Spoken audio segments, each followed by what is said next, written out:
წყალმშვიდობისა მოკლედ დღის მთავარი ამბების შესახებ, რომელზეც მეცხრე არხის საინფორმაციო სამსახური ამ წუთებში მუშაობს. ინვესტორის ინტერესებზე მორგებული პირობები და მაღაროელების დაუფასებელი შრომა ჭიათურაში გაჩერებულია ყველა საწარმო 9 საათზე გაფიცვის მეოთხე დღე. ხელფასის გაორმაგების გარდა მაღაროელები უკვე კომპანია ჯორჯიან მანგანეზის საქმიანობის სამართლებრივ შესწავლას და ხელმძღვანელობის გადაყენებას ითხოვენ. დღის მთავარ გამოშვებაში რა ღირს საქართველოში მაღაროელის შრომა, რომელიც მთელ მსოფლიოში ერთ-ერთი ყველაზე მაღალ ანაზღაურებადი პროფესიაა.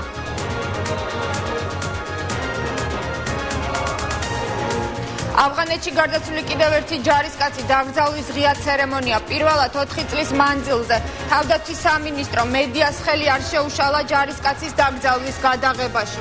დღის მთავარ გამოშვებაში რამდენი სამხედროა უკვე დაღუპული საქართველოდან ავღანეთში და რა გეგმები აქვს ახალ ხელისუფლებას მსოფლიოს ყველაზე ცხელ წერტილში ქართული მისიის მომავალთან დაკავშირებით. ბრძოლა ციხის წამების სამსახველი კადრების გამო ვინ გადაიღო, ვინ მოიპოვა და ვინ დაგეგმა პროცესი. ირმა ინაშვილის და ვლადიმერ ბედუკაძის დაპირისპირება 9 საათზე ინტერვიუ ყველა მხარესთან. გამოიყენეს თუ არა ბედუკიძე და რა შეუსაბამოებია მხარეების არგუმენტებში. დღის მთავარ გამოშვებაში ბრძოლა გმირი სტატუსის გამო.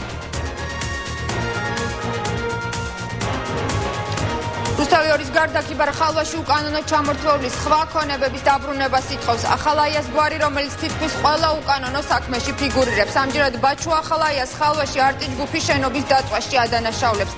არ არის გამორიცხული, მალე სხვა ყოფილი მაღალჩინოსნების გვარებიც დასახელდეს. 9 საათზე ქონების დატაცების კადრები და რამდენ მილიონს აღწევს ქიბარ ხალვაშის ზარალი.